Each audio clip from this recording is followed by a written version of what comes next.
Sir మా party president Asaduddin నవీదీ sir పిలుపు మీద ప్రతి గల్లీలో, ప్రతి డివిజన్‌లో, ప్రతి వార్డ్‌లో, ప్రతి ఏరియాలో ఎస్ఐఆర్ ప్రక్రియ స్టార్ట్ అయ్యే ముందు నుంచి పెద్ద పెద్ద ఎత్తునగా మేము హెల్ప్ డెస్క్ తయారు చేశామండి. ఎవరెవరు ఓటర్స్ మా దగ్గర వస్తున్నారో ఆ ఓటర్స్‌ది ఓటర్ ఐడీ కార్డ్ ద్వారా, వాళ్ళది ఎపిక్ నంబర్ ద్వారా, వాళ్ళది ఆధార్ నంబర్ ద్వారా మేము మ్యాపింగ్‌కి హెల్ప్ చేస్తున్నాం. బిఎల్ఓస్ మీ ఇంటి ముందు వచ్చే వాళ్ళ ప్రక్రియ ఏముంటది, మా దగ్గర ఒక ఫామ్ ఉంది.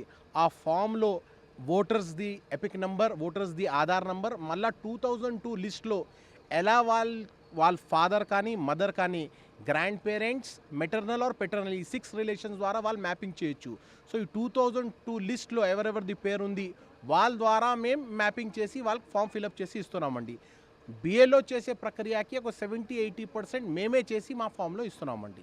ఇంకా చాలామందికి డౌట్స్ ఉన్నాయి. చాలామంది పేర్లు 2002 లిస్ట్‌లోనే లేదు అసలు. చాలామంది పేర్లే లిస్ట్‌లో కనిపిస్తలేదు. సో వాళ్ళకి సింపుల్‌గా మేమేం చెప్తున్నాం అంటే బిఏలో మీ దగ్గర వచ్చినప్పుడు ఒక 4 ఇంపార్టెంట్ డాక్యుమెంట్స్ ఉన్నాయండి. ఫస్ట్ పాస్‌పోర్ట్ మీ దగ్గర ఉండాలి. పాస్‌పోర్ట్ ఒకవేళ లేదంటే మీ దగ్గర బర్త్ సర్టిఫికేట్ ఉండాలి. బర్త్ సర్టిఫికేట్ లేదంటే ఎస్ఎస్‌సి మెమో ఉండాలి. లేదంటే అట్‌లీస్ట్ కాస్ట్ సర్టిఫికేట్ ఉండాలి. దాదాపు voter ID card, Aadhaar card కూడా ఉండాలి.